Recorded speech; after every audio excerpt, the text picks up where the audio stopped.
Two bros chilling in the hot tub. You the twos and we the ones? Well, you are the biggest two of them all, my dog. That's what you are. You are a giant number two. Yo, what's up, guys? Welcome to a brand new episode of the Two Bros Podcast. I am Bryce. This is Luka. He's our new dog. He's co-host of this podcast. Yes, he'll take over the show eventually. I am Matt. We have a really, really fun show for you guys Yes. tonight. Because guess what we're talking about again? 2 weeks in a row. First topic, opening topic, we are talking WWE again. 2 weeks in a row. And for non-WWE people, screw off who think it's not a sport. Who cares? We enjoy it, so we're talking about it. It's sports entertainment, people. So, on Monday Night Raw, just 2 days ago, Maxine Dupree costs the Street Profits the tag team championships by low-blowing Angelo Dawkins, meaning the Vision, the team of Braun Breaker and Austin Theory, are the new tag team champions. And she jumped into the arms of Austin Theory and kissed him. Yeah, this is going to be an interesting, what's it called? I don't know if I like the decision, to be honest. I don't know how I feel about it. I think it is something, it's refreshing for Maxine Dupree because we've seen her be this goody-goody that really everybody didn't like because she's terrible in the ring. And I think that she was she looks, let's be honest, she does not look like she should be a face. She's not. No. I don't mind her joining the the division. I don't think that they should have won the tag title. No, not yet at least. Not yet at least. Logan and Austin evade. Yeah. Problem is, what's it called? Logan Paul tore his triceps. That's why he couldn't be there. And it just feels like they don't know what to do with Braun Breaker, so they're like, let's just slap any title on him. Problem is, the momentum, I feel like with the Vision died. The momentum really died. Because they couldn't go over. Yeah. They weren't able to go over Seth. And I'm a big Seth Rollins fan, but I do think that he killed. Speaking of which, did you see the promo that opened Raw on Monday? Yeah, LA Knight tore him to shred. LA Knight cooked him. LA Knight cooked him. I am breakfast a lunch. very big Seth Rollins fan. I generally do. I like him a lot. I think he is a talented wrestler. This felt like just true anger from LA Knight. That tech. Well, we're in the NBA offseason right now, free agency, so any time like that a notification gets, it might be something. That's what I was like, are we finally getting the LeBron move?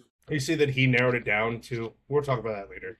We're not going to get that position for weeks, probably. Yeah, what we'll talk about that later. Anyways, this is probably LA Knight's best promo I've ever seen him do. I think that they've said, here, we will give you a topic and you just talk. You just talk. You can do what you want. You are that good on the mic that we believe that you will deliver a story. And I honestly think that the WWE is starting to believe in him. I think they are. I don't want to get my hopes up, to be honest. I don't want to believe that he's going to get a push and then all of a sudden see him have the Intercontinental Championship for a week and a half before dropping it to November. Speaking of somebody who had a title for a week and a half, the Monday Night Raw opened with Sami Zayn and Cody Rhodes both walking into Monday Night Raw. They stare at each other, they talk their trash, and then Cody Rhodes and his torture kink kicked in. Because he is a torture kink, let's be honest. Everything, he always gets bloody, he always gets tortured, yeah,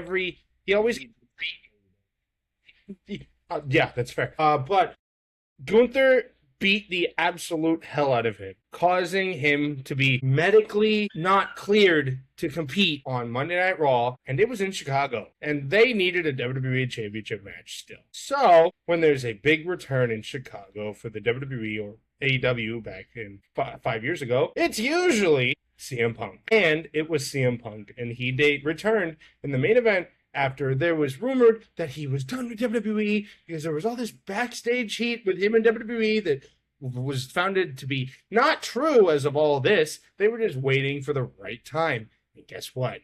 This was the right time to bring CM Punk back. Let's be honest. Sami Zayn defenders, I know you are mad that Sami Zayn was a WWE champion for 9 days. But let's be honest. This is the best possible thing for WWE. Fans are sick of Cody as champion. Fans don't want to see Gunther as champion. And who is the other viable option that's not Roman Reigns to be world champion? CM Punk. Actually, I'm gonna have to disagree. While I agree that CM Punk should have come back, I think what we should have saw is, we get what's his name, Gunther taking out Cody. That's fine, but I think Gunther should have been put in the match, and I think we should have saw Sami Zayn win and then and Punk comes back to confront him and take him on as at least Saturday Night Main. Like, give him 2 weeks. I think it should have been SummerSlam. Give him until the beginning of the month in August and let him drop it. The return would have been enough. While I think that Sami Zayn only got the title because they were where were they in? Toronto? Oh no, Saudi Arabia. Yeah, they were in Saudi. I think he only got that title because of that. But I don't really mind it. Pander to the fans. That's fine. They brought back Hulk Hogan many times for that. Undertaker. I do think he should have won the title then, but I think he should have dropped it. I'm fine with pandering to a crowd and an audience as long as it advances a story. And I think that this was a feel-good moment for a crowd that was desperately behind Sami Zayn. And fans have been clamoring for years now for Sami Zayn to be a world champion. Guess what? He was. Yeah, but a 9-day reign, that's tough. That's still one of the top half-longest reigns in WWE history. Yes. I mean, I guess that LA Knight's never had a reign at all. What about all the guys that held the title for 5 minutes? I wonder if this is going to be a triple threat at SummerSlam. Like, I think they're going to find a way to include Sami after that scathing promo he made after Raw. I think it's triple threat of probably Sami, Punk, and Rhodes, where Punk probably pins Sami. Yeah, and I like how you didn't say Gunther because I think everybody knows where the Gunther route is heading. I wish they would do the Gunther versus Cody match, but they're going to do Gunther versus Aldis. Yep, Magnus is back. I don't like coming him. back. He was one of my favorite TNA wrestlers of all time. So. I wish we would just get a one-on-one with Punk. Anyways, that was WWE Talk. We talked for it. There was more topics, and ironically, we talked about it last time, because I feel like there was less controversy with this one than there was the last episode that we really. I mean, this one felt pretty obvious. We kind of knew that he was either going to drop it to Punk. I mean, I saw it was originally supposed to be Jay, and then they changed it. Wait, Jay was going to win it? No, Jay was rumored to face Sami on Monday. Yeah. But now we're going to talk about something that is affecting all of the U.S. right now, and that is the World Cup, because the round of 8 is set and starts tomorrow with France facing Morocco tomorrow, Spain and Belgium facing off on Friday, Norway facing England, and Argentina facing Switzerland on Saturday. Who of the last 8 teams do you expect to win the World? I'm going Norway. I think you can see how intense they are and how fantastic they are. And you can see how really good they are when it comes to striking. Their defense is good. Their goalie's really good. I mean, their defense isn't that great. I think that this team is a team of destiny. They're what everyone thought the U.S. was going to be. I think there's just no stopping Holland. No. Erling Haaland might be top. And if it's not them, I'll let you go. I'm going to go with Belgium. I mean, no. Belgium is dead on sight on Friday. Yeah. Who are they facing again? They're facing Spain. If they can take down Spain, I don't think there's anyone who can beat them besides Norway. There's a literal super team playing. I will say France, yes. France makes me nervous. There is an actual super team playing tomorrow against Morocco. Can we admit that, like, even if the U.S. won, they weren't going to make it past the round of 8? No, because they would have been. Listen, Belgium or the U.S. both are DOA on Friday. It doesn't. I don't know. Spain is tough, but I think Belgium can handle them. Belgium's old. Belgium got lucky playing the worst team in the top 32 on Monday. They got lucky playing a team that, let's be frank, didn't deserve to be in the round of 16. They did not. I don't know.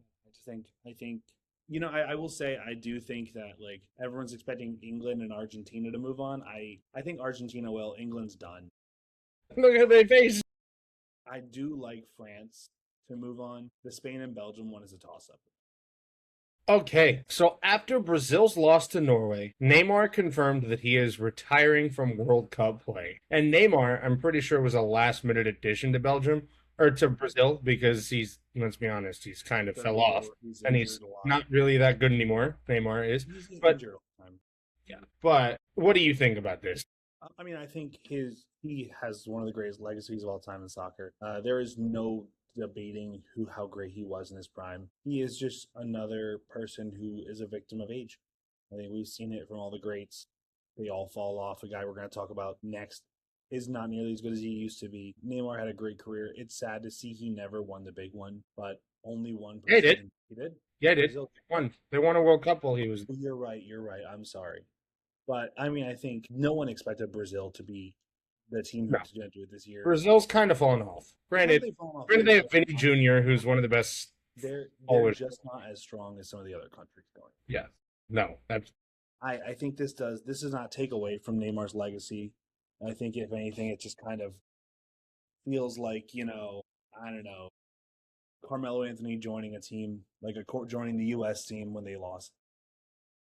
That's fair. Speaking of another game, after Portugal's loss to Spain in the round of 16, the fake GOAT, Cristiano Ronaldo, retired from World Cup play after 6 World Cup appearances and 0 World Cup victories. Could never be the actual GOAT. Ronaldo is who I was thinking that did not have any victories. That's my bad. Yeah. But he's 41. Hopefully he'll ride off and be forgotten about and nobody will ever talk about him again. So that's obviously not going to happen. Ronaldo is still one of the greatest soccer players of all time. There's, once again, no doubting his skill. You look at the guy, what he could do with the ball, it's unlike any other. I will say, I do agree he is not the greatest of all time. I don't even think he's top 3. I do put Ronaldinho. Pele is still there. Ronaldinho is there. Messi is there. Diego Maradona. But, I mean, once again, an amazing career. Someone we probably would have loved to have, besides you, we would have loved to have seen a Winter World Cup, but... No, he's a guy who didn't deserve it. We can't take away who he is and what he did for the sport of soccer. But, speaking of the next topic, the U.S. loses to Belgium 4-1 in the round of 16. Malik Tillman scores the only goal for the U.S. Christian Pulisic and Folarin Balogun got essentially shut down in the game. And right now, fairly so, Christian Pulisic is getting torn to shreds. He's getting torn to shreds for being what, the chosen one of the United States? It's the chosen one of the United States playing a third of his World Cup games. No. I think that this showed, first off, the resurgence of Balogun showed us that Christian Pulisic is just not the star of this team. We went from Landon Donovan being the guy to Pulisic, but this is Balogun's. I think the bigger question is if their coach or their manager will be back next time. He won't be back because they're here again in 2028 because the Olympics is in LA. So if I'm being honest, this just feels like a pissed off Belgium team. Like, look, with everything that happened, Belgium was pissed. The red card being completely the red card being wrongly removed. Like, I'm honest. He shouldn't have got it in the first place. I know, but I'm all for Team USA. Hey, love my guys. After it's been called, they shouldn't be able to take it back. And that's even what their rules have been. They cannot review it. So for the government to step in the way they did was wrong. Pissed off Belgium, and it led to a beatdown. Honestly, 30 minutes into this game, it felt like it was over. No, 30 minutes, it was 1-1. And then I'm like, okay, it's tied. And then Malik Tillman with a free kick. I know you didn't watch the show, but this felt like in the episode of Ted Lasso where they went and played West Ham and they were beating the crap out of them. Like, this felt like a team possessed. Yes, Ted Lasso, FC Richmond lost that game, but Belgium felt like a team possessed from the start of the whistle, ready to prove they were the better team. It felt like right away it was over. And the U.S. team took 7 shots. 2 of them were on goal. Belgium took 15 shots. 7 of them were on goal. So Belgium took the same amount of shots on goal that we did the whole game. Christian Pulisic did not take a single shot. At least Folarin Balogun took a shot on goal. It did. It was off target, but at least he did something. He didn't do much, but he did more than Christian Pulisic comes out. Oh, my ankle hurts. And you see him crying on the bench. Well, he also made a comment. Did nothing the whole World Cup. I don't know. We didn't talk about it, but he made the comment about, like, well, at least now I can rest. No, you can't. Your season starts in a month and a half. Well, it's like so. Also, on top of that, he had multiple like former like soccer like U.S. women's soccer team stars. Like Harley Lloyd called him out. they were tearing him to shreds. Like, look, you rest when you retire. Like Harley Lloyd. he had he had no urgency. He didn't care at all. Like you could tell this meant nothing to him. And Christian Pulisic is a guy who has felt super entitled because he was deemed America's chosen one from a young age because he was playing overseas with Bundesliga and the under 15 club.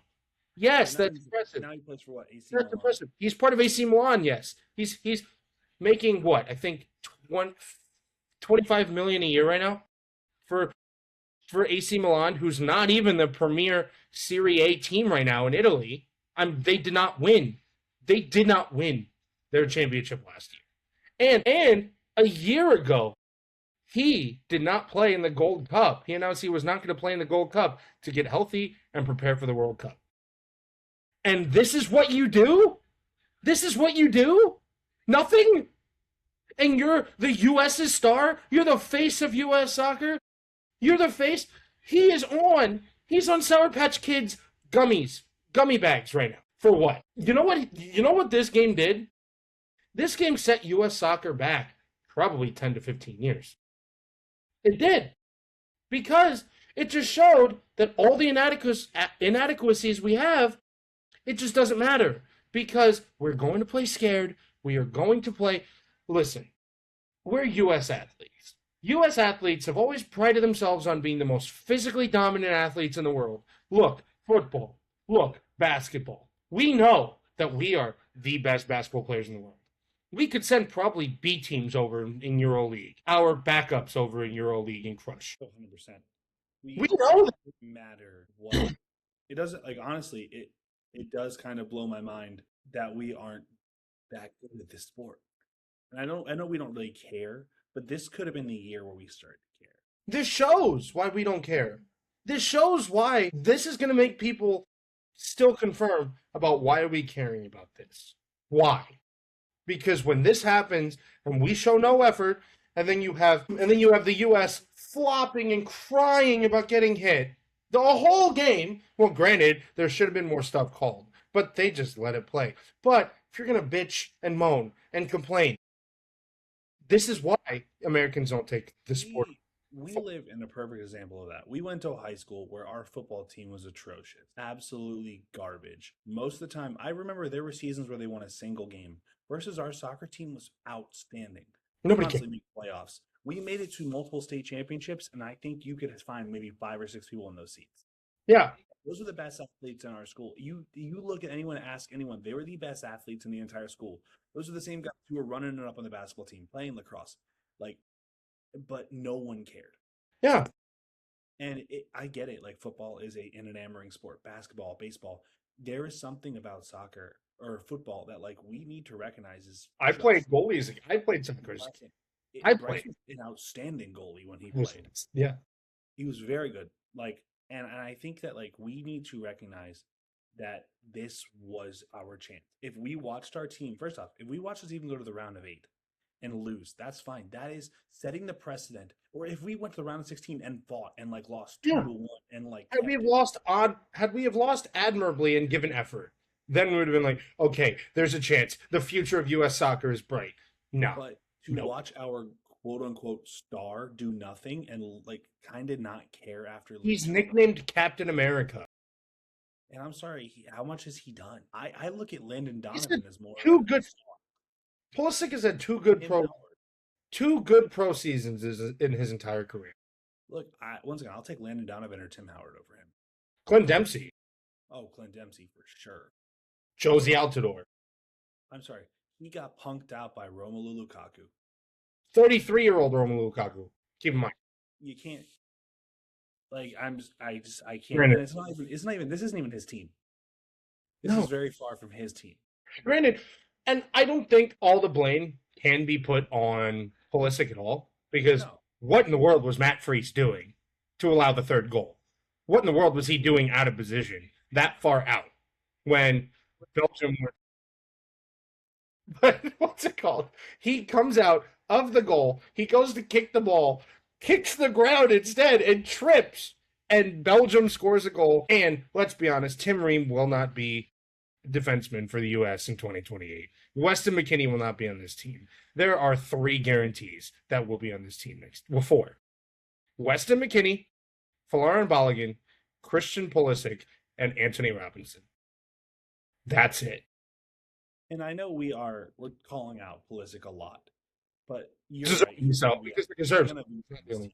The thing is, what bothers me is he has so much talent. You watch him play; he is a naturally gifted athlete. He just doesn't care. His parents were indoor soccer players. Well, it's not even that. I don't care about that. It's just if he cared, like if he had the work ethic like Balogun did, Yeah. he could be an absolute animal. Yeah. And it sucks because he is the U.S. soccer's chosen one.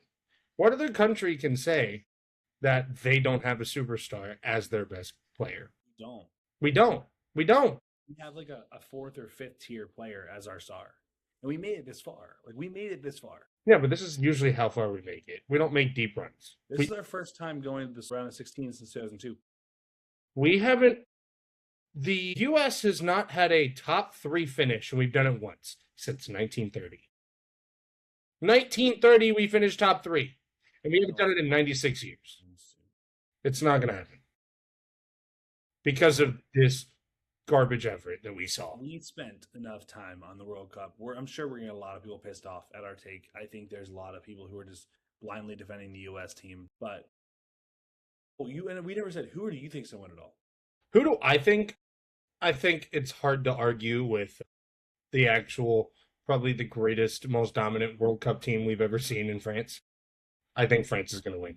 They were talk going in, and I'm going to keep it. It's France. France is going to win the World Cup. You got France, I got Norway. So, Imagine it. Holland versus Mbappe. That'll be sick. Well, so that matchup already happened, and Mbappe won. Yeah, but he was also playing for. It wasn't the national teams either.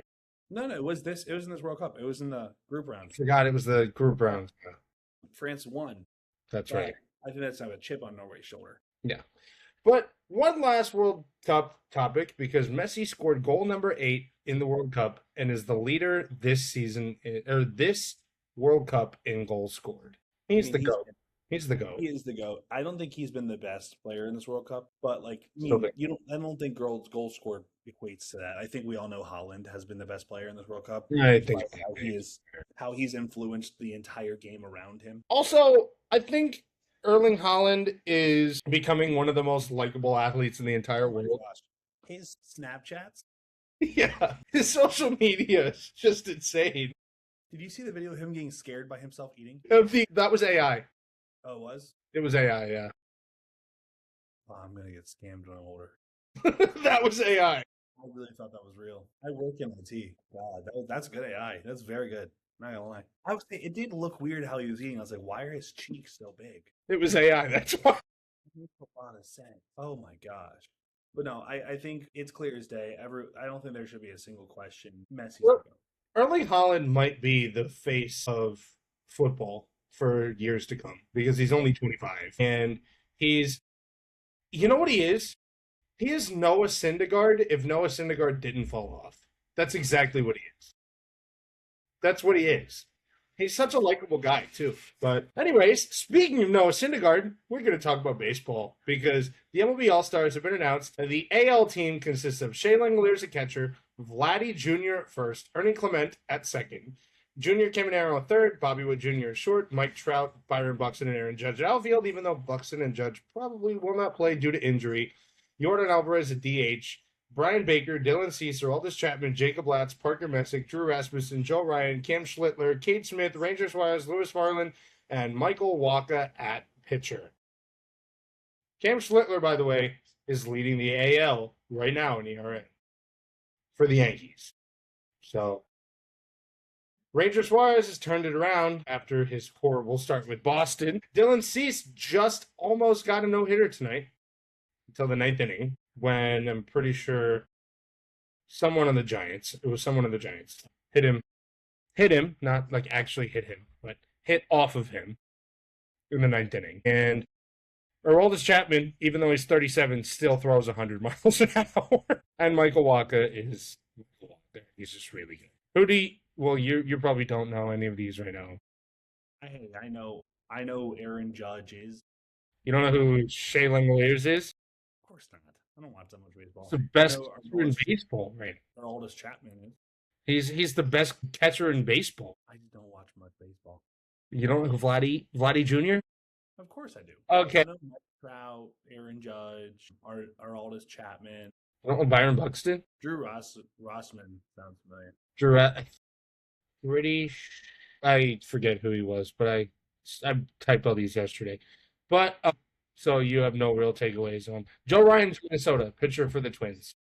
So That name sounds familiar. it's because every team has to have an all-star No, that is. junior. Yeah, Kansas City, but arguably the top three best player in baseball right now. But the National League team consists of Drake Baldwin at catcher, Freddie Freeman at first, Ozzie Albies at second, meaning two of the first three names I've already talked about are stupid Braves. So Max Muncy at third, CJ Abrams at short, Brandon Marsh, Juan Soto, and Andy Pages at outfield, Shohei Ohtani, DH, Chase Byrne, Johan Duran, Raisel Iglesias, Max Meyer, Mason Miller, Jacob Mizorowski, Eduardo Rodriguez, Chris Sale, Christopher Sanchez, Paul Skeens, Logan Webb, and Yoshinobu Yamamoto are your pitchers. I'm going to say this right now. The AL pitching is nowhere near as good as the NL's pitching. I would say it's Way. random names. Chris Sale, one of the best pitchers still in baseball at 37. Christopher Sanchez, best pitcher in baseball right now. Well, he's a former Red Sox, right? Chris Sale's a former Red Sox, former White Sox, too, actually. He's a great pitcher. But he's Paul Skeens, obviously. Logan Webb, Giants ace. Yamamoto, World Series MVP. Ohtani is probably going to end up pitching at some point. Jacob Mizorowski. You know who Jacob Mizorowski is? Oh, yeah, of course. The Miz. The ripoff. The ripoff. The ripoff nickname, not the real Miz. I'll say that to this. Throwing heat. Erod for the Cardinals. Christopher Sanchez just had his first bad outing of this season the other night, where he allowed 9 runs, bumping his ERA up to 2.65. Only 2.65. That's insane. So you have no takeaways on this? No, I don't. I just don't know enough about baseball. I'm surprised that PCA didn't make the All-Star team. Pete Crow Armstrong. He's batting like 270 with 21 home runs right now. Another one, the should-be NL MVP right now, the guy that's on pace for 62 homers, Kyle Schwarber. Where the hell is Kyle Schwarber? Where is Bryce Harper? You And hate Bryce I Harper. never thought I would say that, but where's Bryce Harper? You hate Bryce Harper. Where's James Wood? Share a name you hate him is crazy. Where's James Wood? He's a national, and I love James Wood. Where's James Wood? But speaking of also, where is Zach Wheeler? I think that the Phillies are getting robbed in the All-Star game. It should be the Phillies should have 8 starters in the World Series. I'm going to say that right now.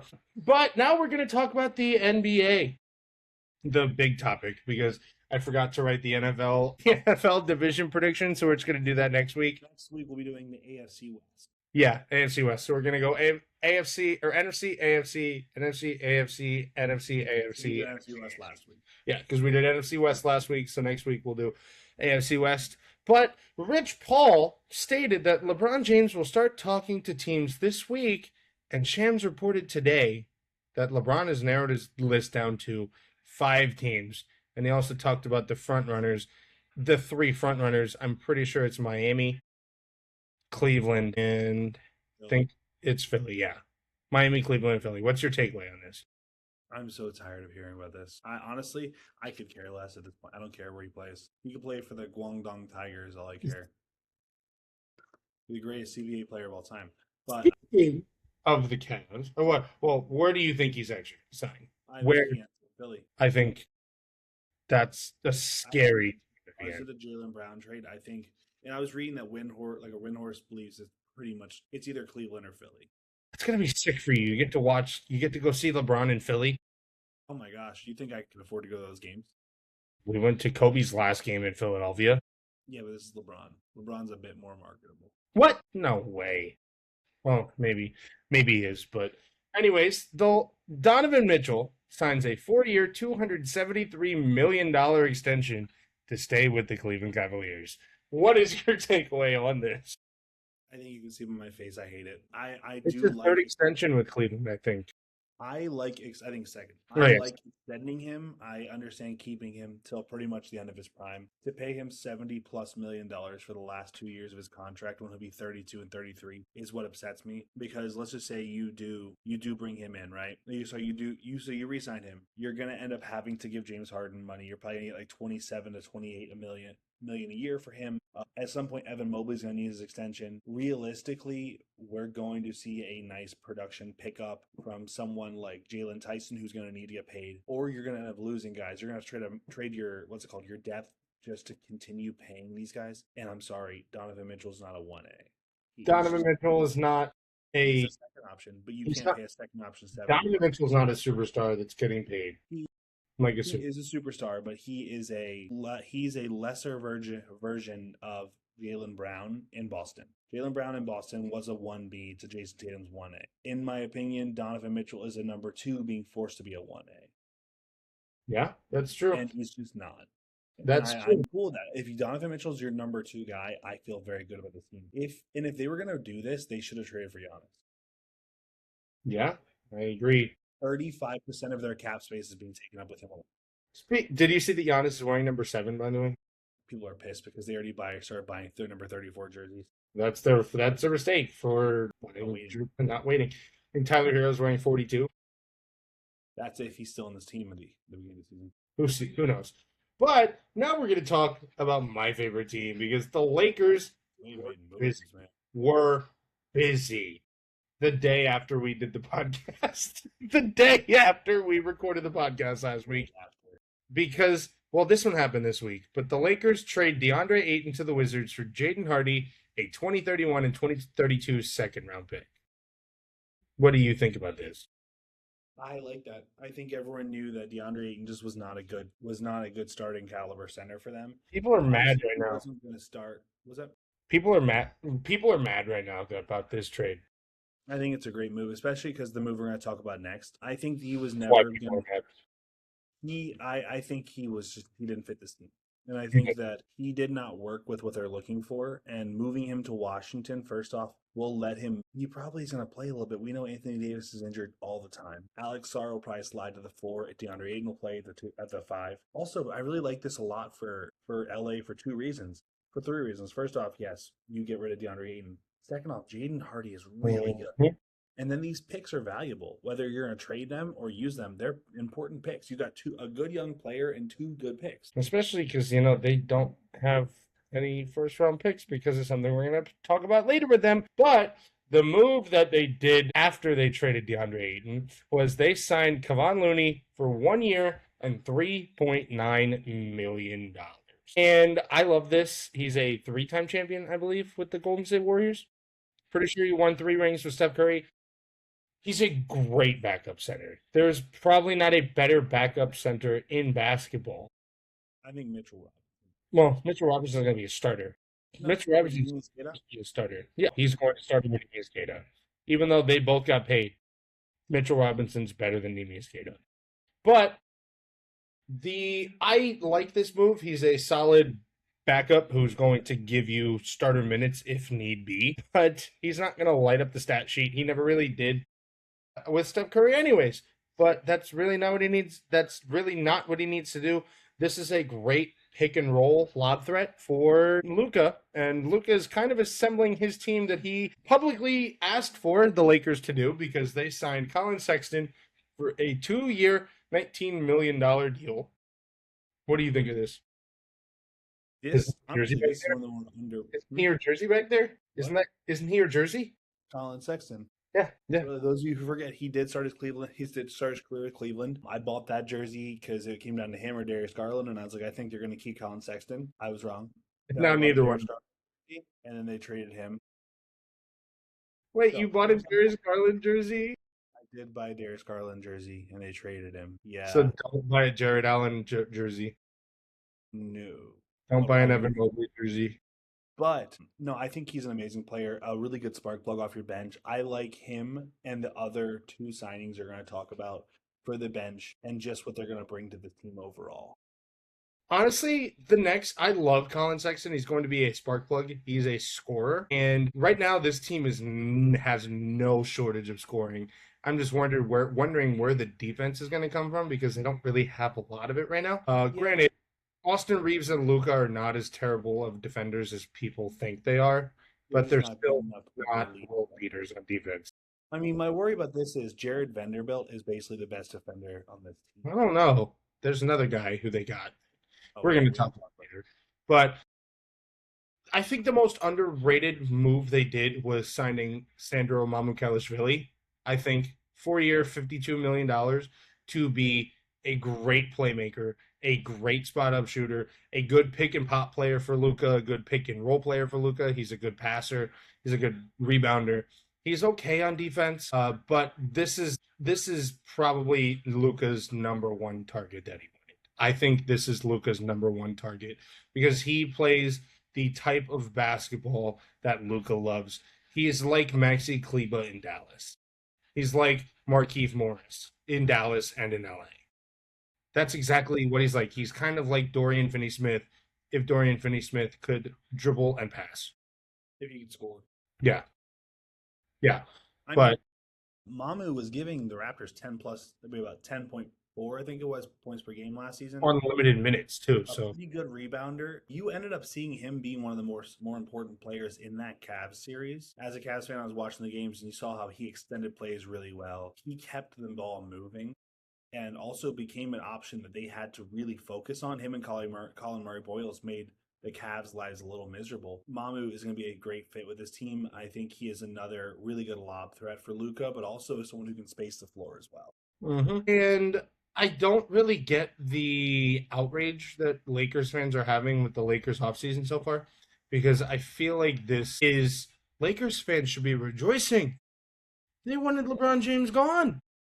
Oh, LeBron, they can't win with LeBron at all, even though, LeBron kind of in 2020 went and won the Lakers a championship. And they said that LeBron screwed the Lakers by them never getting players. Aren't Luka and Austin Reeves making what Anthony Davis and LeBron James did as the number one and number two?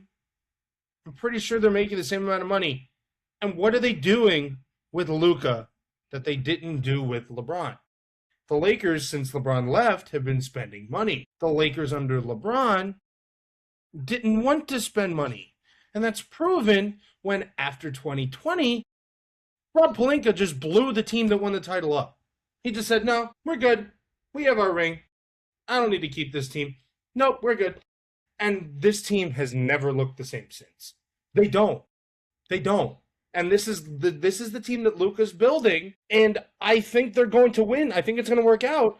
But let's just pump the brakes a little, people, and say that LeBron didn't want to help the Lakers win when that's not the case at all. But, rant over, Quentin Grimes is probably the best perimeter defender that the Lakers are going to have next season, in which they signed a 4-year $60 million deal. Yeah, Quentin Grimes is a good perimeter defender. I would say him being your best perimeter defender should make you a little nervous. Yeah. He's not someone who's going to lock down a Jalen Brunson or a Donovan Mitchell or a Shai Gilgeous-Alexander. I think this team did take a massive step back, losing LeBron, losing Marcus Smart, losing Rui Hachimura, and guys who were genuinely good defense. Honestly, in my opinion, one of the worst losses for them this whole offseason was Marcus Smart. Yeah. But this team has this new identity in their paint defense and their post defense instead of their perimeter. Quentin Grimes will be good enough to slow down a Mikal Bridges or a OG Anunoby, but he's sure as hell not going to take down your Anthony Edwards. And the Lakers can't build through the draft because with their big splash, they traded 2 unprotected first-round picks in 2031 and 2033 and 2 first-round pick swaps in 2028 and 2030 to the Utah Jazz for Walker Kessler. And Walker Kessler signed a 4-year, $130 million deal with the Los Angeles Lakers. Is this a lot of money? Yes. I'm not even worried about the money. I think the money is fine 4 years, 130 feels about right for a player of his caliber. I would be worried about the draft capital you've given up. Obviously, LA is banking on themselves being good. They're hoping they can lock up Luka in not next offseason, the one after that, I believe. Not the 2027 offseason, the 2028 offseason. I think he's eligible, contract eligible, I think at the beginning of 2028. In their minds, they're hoping they can lock up Luka for an extension. They already paid Austin Reeves. They just gave Walker Kessler his money. They're going to be there. Their core is locked down for a while. They even brought on their role players they signed this offseason for a long-term deal. Cam Carr, who's looking. Mamu and Quentin Grimes were both on 4-year deals. Cam Carr. I like Walker Kessler for this team. I think he fits exactly what Luka wants. The lob threat, the defense. And you're right. He is the best defender in this team by far. He could easily be an all-NBA defensive player, not think twice about it. Yeah. I just wonder how much draft capital, if it was the right move to give up that much. I mean, I think it really all depends on how the rest of their offseason goes out. Because I know they are targeting Jonathan Kuminga. He's on the Lakers watch list. He'd be a great defensive player. Would be a great defensive player. It's just I don't know if Jonathan Kuminga is the right player necessarily for winning basketball. And I know he just excelled in Atlanta last year. But I don't know. Who's even available? Yeah, I don't, because obviously Chris Middleton is off the market now because he signed a 3-year, $17.6 million deal to return to Washington to return to Washington in a sign and trade with Dallas. And it was a 16 trade. D'Angelo Russell was part of it. I'm pretty sure it's part of the Kobe White deal also. I don't know the whole details, but it's a 16 trade. But now, you've been wrong about superstars twice this summer because Jaylen Brown, the day after we recorded the podcast last week, got traded to the Philadelphia 76ers. And the Philadelphia 76ers traded Paul George, a 2028 first-round pick, a 2031 first-round pick, a 2028 second-round pick, which is the most favorable of Golden State, OKC, Milwaukee, and then a 2030 first-round pick, most favorable of Washington, Portland, and Phoenix for Jaylen. To officially stop traded, because if you want a player moved, to let me know. I'm the guy to curse it for you. If you want Anthony Edwards gone, he'll be gone next week if I make the call. Yeah, but no, I think that this clear as day puts Philly as a top 3 team in the East. I don't know if it, in my opinion, puts them over New York or Detroit, but I think that this puts them as a top 3 team. In my opinion, we were looking at, of the Eastern Conference before this trade, we were looking at Toronto as the winners of the offseason until Philly not only made this trade, but also had an outstanding signing. And Anthony Simons. Anthony Simons. Yeah, it's down there. Whoops. So this team, in my opinion, has become the winners of the East. Oh, no. And then if they get LeBron. Which is just it's a bonus. It's an added luxury. They don't need LeBron. For this team, obviously moving off of Paul George's contract is probably the best thing. You now have to wonder about Joel Embiid's health. Because I think we recognize Joel Embiid will never be an all-NBA guy again because he's never going to play 65. But the question was always with them is how many games can we afford to not have Joel Embiid for before we lose too many? Jaylen Brown answers that question for them. Brown brings the talent to where they don't need to worry about Joel Embiid playing 45 games to be good. They can play him for 28, 29. I feel like this takes a lot of pressure off of his body now because I feel like Joel Embiid over the last 10 years has been actually killing himself because Philadelphia has not built the Philadelphia front office has not built a competent roster. He played an appendectomy. Yeah, he did. And now with Tyrese Maxey, VJ Edgecombe, Jaylen Brown, he doesn't really have to be. Dean Wade is their power forward. And I'm pretty sure that they signed somebody else. That they still have Gershon Yabusele, don't they? Is he a free agent right now? But anyways, that's besides the point. He doesn't have to play as much as he used to have to, where he was playing 37, 38 a game when he won MVP and then wasn't healthy. Come postseason. You know what? They signed Ariel Hawkporty. That's decent, actually. Not that bad.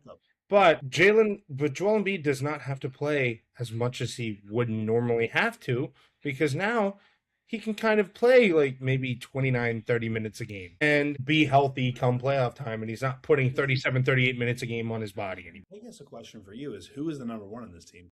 The number one, I think it's still Tyrese Maxey's team. I have to say, the only player on this team who has extensive playoff experience is Jaylen Brown, and I think you have to. Maybe for the regular season, you're going to let Tyrese Maxey do his thing, but I think when it comes to the postseason, you need to defer to Jaylen Brown. I'm just excited to see the Western Conference last year because right now the Western Conference or the Eastern Conference has all the superstars. It's a bloodbath. Joel Embiid, Giannis, Jaylen Brown, Kawhi Leonard, maybe LeBron. Who knows? That's just 3 superstars. Jason Tatum is still there. The what's it called? The Atlantic Division is going to be nuts with Kawhi, Jaylen Brown, Tyrese Maxey, Joel Embiid, Jason Tatum. That's insane. But wait, isn't there also the Atlantic? We've got the Knicks. The Knicks still have Jalen Brunson, who Jalen Brunson had wrist surgery. He was playing with a broken wrist during the finals, and they still. That's crazy. That well. And then you have the poor Nets. The poor Nets are just sitting there with Julius Randle and Michael Porter Jr. and Day'Ron Sharpe.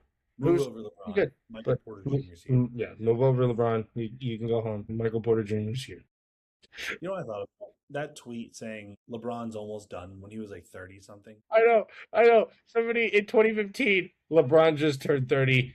Thank God this tomfoolery won't last for much longer. And then 11 years later, we still have LeBron talking about signing with the tweet team. that again. Yeah. So we get another decade of it. Yeah. We're on fumes, aren't we? No, we're not. But the Dallas Mavericks traded A.J. Johnson, a 2030 first-round pick via Golden State, and 2 future second-round picks to Memphis for Sandy Aldama and the draft rights to Tariq Biberovic, who was the 56th pick in 2023. I like this move for Dallas. I do. I love this. Sandy Aldama is insanely underrated.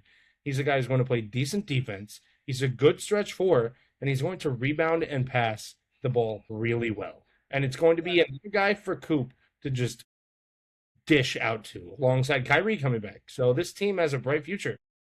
Yeah, I think this trade obviously is not like the Jaylen Brown, the Kawhi Leonard move, but this is multiple teams making the right decision. Chris Middleton actually is a very good decision to keep around. Well, they brought him back because they traded him at the deadline. As in, like when I say keep around, like Chris Middleton's a great move for Washington. This team obviously is not in full rebuild mode. No, not anymore. They have very good talent, and they have their young start for the future. So adding a Chris Middleton's awesome, and stealing him from the Heat, who could have used him badly, is even better. Well, he was in Dallas. Oh yeah, Miami. Yeah, that's right. The Mavericks 100% win this trade. I'm a big fan of Santi Aldama, but I also need to recognize A.J. Johnson's very young. He has not been given a chance, and this is a young. If anyone's going to give him the ability to play, it's going to be them. So maybe he thrives. Maybe he doesn't, but no matter what, they got a lot of good picks in Santi Aldama. And hasn't he been traded twice now? Yeah, he's been traded a few times. Because he was traded in the 2023 offseason from Washington to Milwaukee. No, Milwaukee to Washington. And then he was traded now. Wasn't he traded from Washington to Dallas in the Anthony Davis trade? And then he was traded now for Sandy Aldama. Yeah. Holy crap. He was to Washington with Anthony Davis, or to Dallas. He was sent to Dallas for Anthony Davis. Yeah, holy crap, you're right. That's insane. He's only like 22, and he's been traded 4 times. That was this. He just finished his second year in the league. He might be our next. Luke Rittenauer. He'll be the next. He's only 21 years old. That's insane. He's been traded 3 times. The next, what's his name? Dennis Schroeder. Now, Tari Eason signed with the Houston Rockets for 5 years, 81 points. Such a good move by Houston.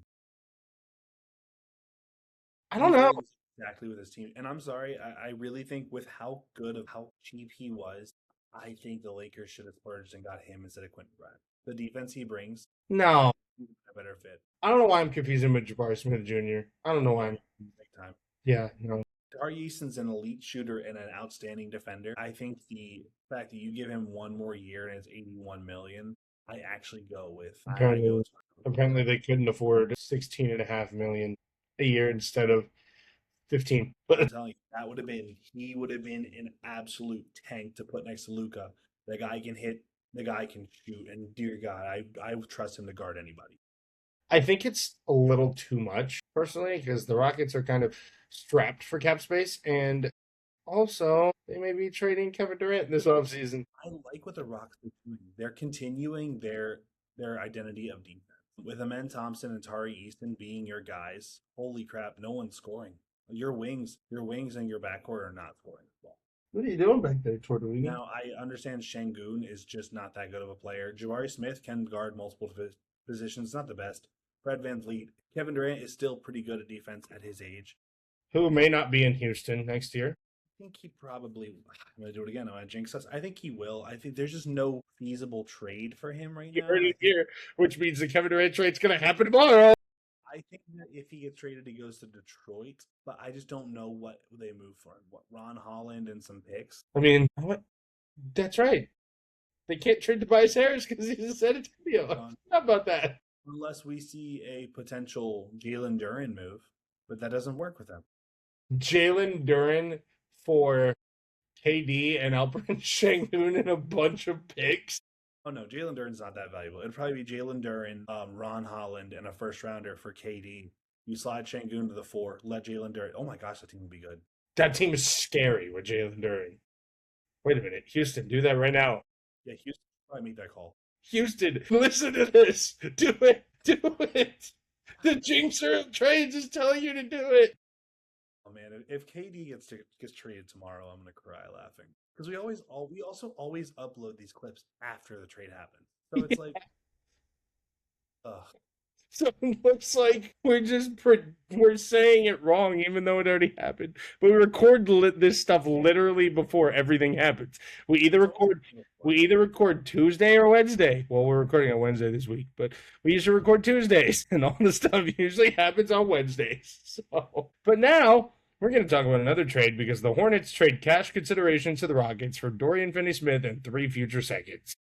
Yeah, I like the move. I think DFS can still be a lockdown defender for any team he's on. And I think the Hornets are making a lot of good trades this offseason, of course, to get off and for the Rockets to get off of that contract.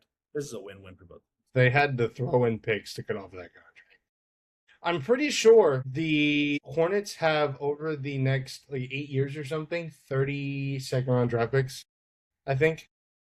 Mm-hmm. They are loaded to the gills because they got second-round draft picks from They got draft picks for, I'm pretty sure, Kobe White, for Colin Sexton, for everybody. Yeah, and then I'm pretty sure they got second-round picks in the LaMelo trade. They got second-round picks in the Miles Bridges trade. It might as well just be called the Charlotte Hornets draft night for the next 6 years or something. It's insane. Multiple second rounders over the next 6 years or something. But Kelly Oubre Jr. signs a 2-year, $17 million deal with the Indiana Pacers. And this is actually a really underrated move. This is a team who is looking to get back to the NBA Finals. Because, they were there 2 years ago, or one finals ago before Tyrese Halliburton tore his Achilles in Game 7 of the NBA Finals, in which arguably OKC wouldn't be NBA champions, but that's besides the point. Maybe they blow up this whole team. OKC does, if Tyrese Halliburton never tears his Achilles. But wishful thinking, we can't be that lucky. But what do you think of this move?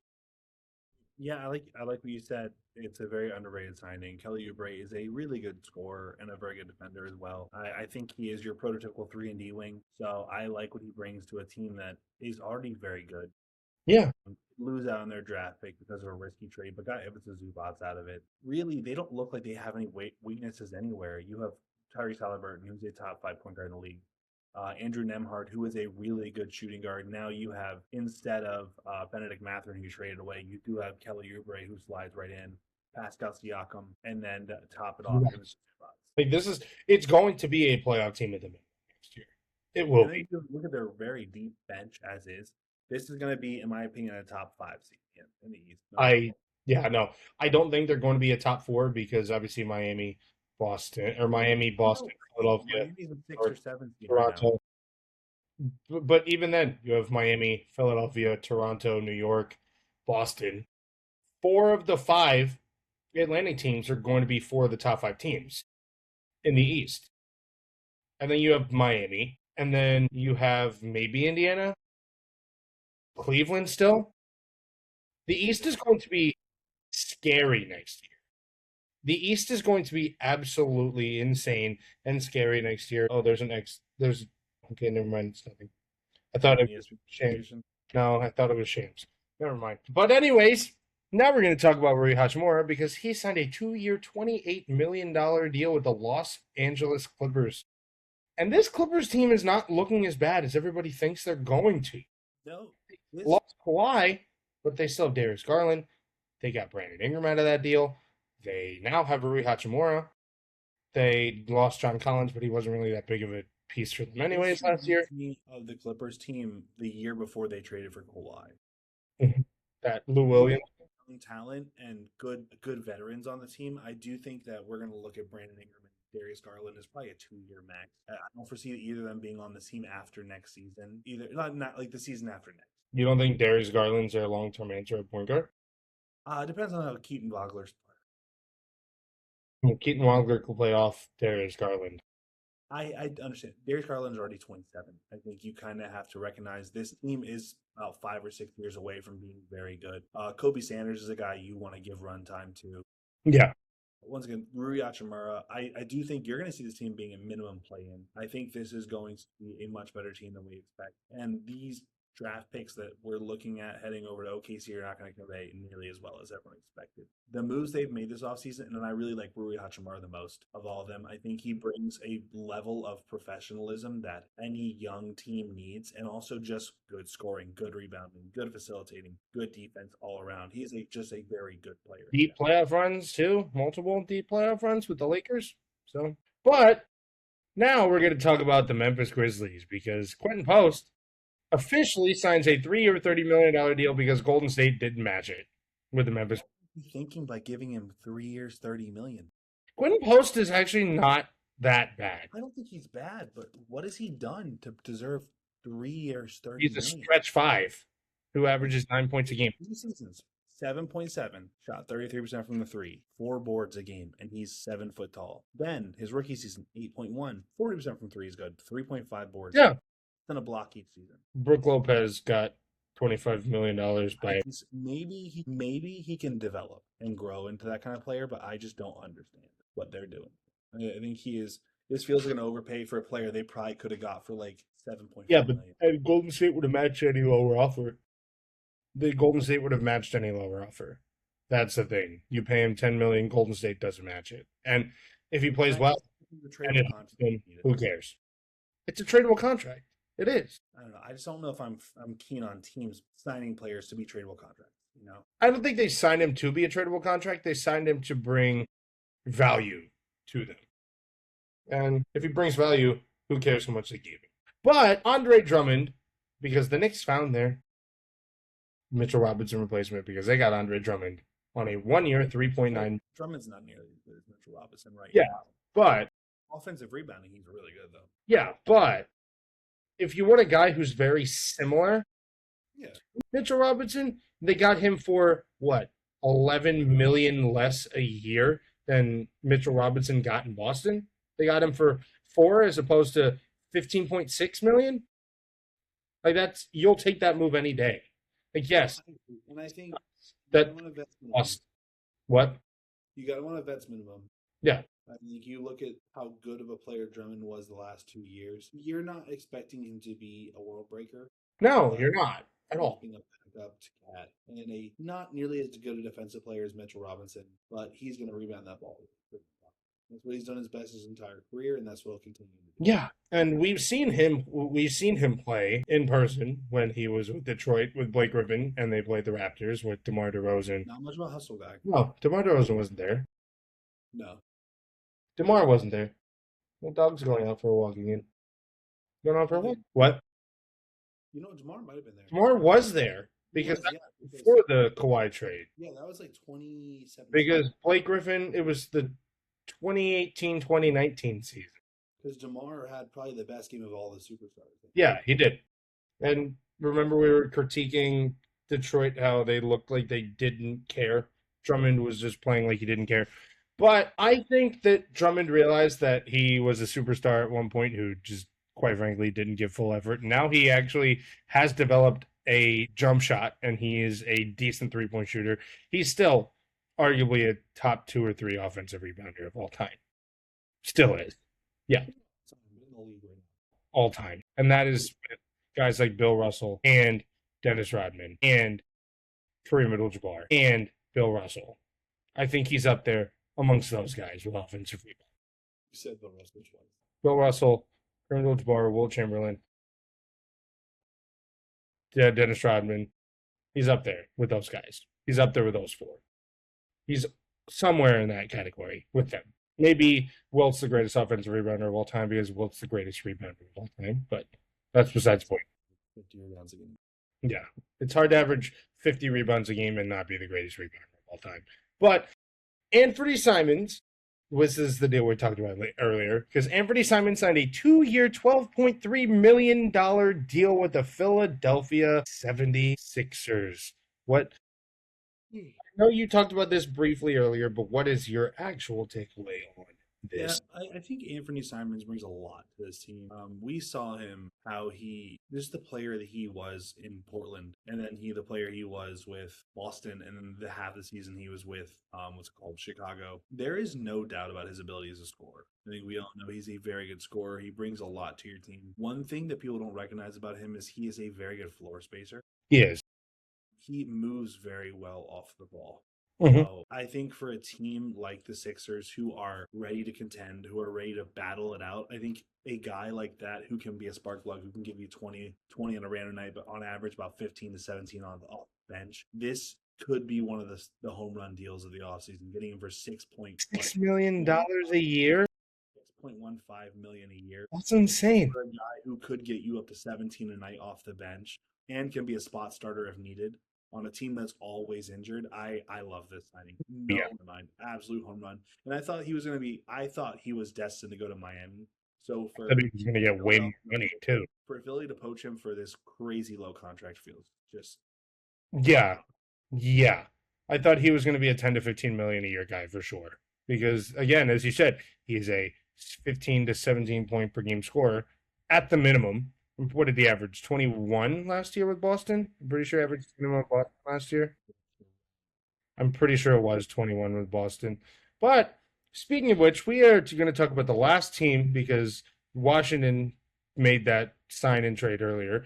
But Jackson Hayes and Josh Okogie both signed with the Utah Jazz for 2 years, $12 million.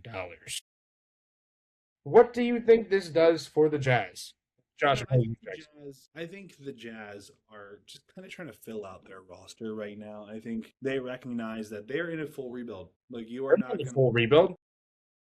I don't know. I don't think they're going to be as good as everyone thinks they are. Larry Markkinen, Darren Peterson, Jaren Jackson Jr., Keyshawn George, Isaiah Collier. I was thinking about the Grizzlies. Holy crap! That's I was like, where's Carlo? I was like, what are you talking about? Like Cameron Boozer's on that team. No, the Jazz. I think of the two signings, I like Josh Okogie the most. Josh Okogie is a guy you're going to put him on your one of your better wing players. You're going to put him on your best defender, on your best offensive player. He is going to guard 1 through 3 at a high level. And I think in a volatile Western Conference with guys like Luka, Shea, Anthony Edwards, Devin Booker, the list goes on. Dylan Harper, Ace Bailey's on his team. Dylan Harper, what's his name? Luka Don. Did you mention Luka yet? What's his name? But the point is, there's so many outstanding wings and guards in the West. So a guy like Josh Okogie to come off your bench most of the time. Jamal Murray. Really good. Jamal Murray, yeah. Let me see. Like this feels like a home run signing. And even to see what's his name, like Jackson Hayes get a contract with them. Once again, another pretty good backup defender for this team. They're showing themselves to be a gritty team. With this Jazz team already having one of the better defenders in the league in Jaren Jackson Jr. The former DPOY winner. Very, very lengthy player in Ace Bailey who can become a really good defender. We've already seen flashes of it. Isaiah Collier is a good defender. This team is showing that they have the chops, and I really would not be surprised if we see them turn into a very formidable. This team is done with their rebuild. And all their moves last year pointed directly towards last. They're literally just waiting for players to develop. Yep. Deontay George needs to keep taking a step forward. Darren Peterson needs to be a player they expect. Laurie Markkinen and Jaren Jackson just need to hold where they're at. They take a step forward. Maybe they need to figure out their center position because they expected Walker Kessler to be there next year, but when you give up 4 first-round picks, that's realistically what it was going to take for the Jazz to move off of Walker Kessler. I think realistically, Jaren Jackson will probably play. Wait, they still have Kyle Filipowski. What am I talking about? Oh my gosh, they do, don't they? So Filipowski gets his chance to start. You know what's funny? I was gonna cut Filipowski in our dynasty league, and I realized he's gonna be their guy now. Yeah, he's gonna be their starter. Don't. I'll pick him up the second you drop him. Well, I have Kyle Phillip. I have so many players. Holy crap! My roster's. Did you see Dad turned down my Luka trade? I was gonna offer him Amin Thompson and all my picks. That's for the terrible. foreseeable future for Luka Doncic. Terrible. Why? We're already an hour and 15 minutes into this podcast. For who? For both of you. Me, I get Luka Doncic. Yes, what if he plays like 25 games in a season? It's Luka. I will take that risk. No draft picks. So I made the championship game last year. That's a bad trade. And I got Caleb Wilson with the 9th pick last year. I got Caleb Wilson with the 9th pick. I specified clearly. No. It's on them. That's on them. Yeah, I made a comment that it's rookies. No, yeah, I got Cameron Boozer with the 7th pick. I also got Jaden Quaintance too, and Nate Amen, and Koa Pete, and Cameron Carr. That was the rookies I picked up. Yeah, I think I I got Braden Burries as my. Who had a better rookie class than me? Well, since we're obviously done with the actual topics and it's been an hour and 15, we're gonna call it here. But I am excited to see my dog is playing right now. In 2 weeks, we will have a special topic where I review the Odyssey because I just bought my tickets to see the Odyssey. I want to see that movie. I want to see it so bad. I might need to go see it. Tickets. Comes out on the 17th. I might have to go see it. We're seeing on the 19th. So the podcast after that, we're reviewing the Odyssey. If you hear my dog yelping right now, he's playing. This book has been out for how long? If you haven't read the book and don't know what the Odyssey's about, also, hold on. If you are not a Greek mythology fan, don't comment on this movie. Don't go see it. Do not. As someone who has read the book before, I feel very excited to watch this movie. We're also training the puppy too, so we gotta teach it how to not be entitled. I think it can do whatever it wants. What? Not go berserk. Yeah, not go berserk. It's a puppy though, so 13 weeks old. So young. All right. Well, we're going to call it. I'm pretty sure its name is Luka. So yeah, great name. Taking over LA. Great name. White Boys Unite. What? White Boys Unite. Did you see somebody said that the Lakers should change their name to the Los Angeles White Knights? It would make more sense to the Lakers. Well, the Lakers are so iconic now that you kind of can't. See, I got a little Laker dude right here. I think his name is Cragg. Yeah. But anyways, that's going to do it for the podcast. We started rambling for the last little bit. But anyways, that's going to do it. If you like the podcast, you know what to do. Like, comment, subscribe, use code 2BrosPodcast at w.gg for 10% off your first purchase. And we will see you guys next week. Peace.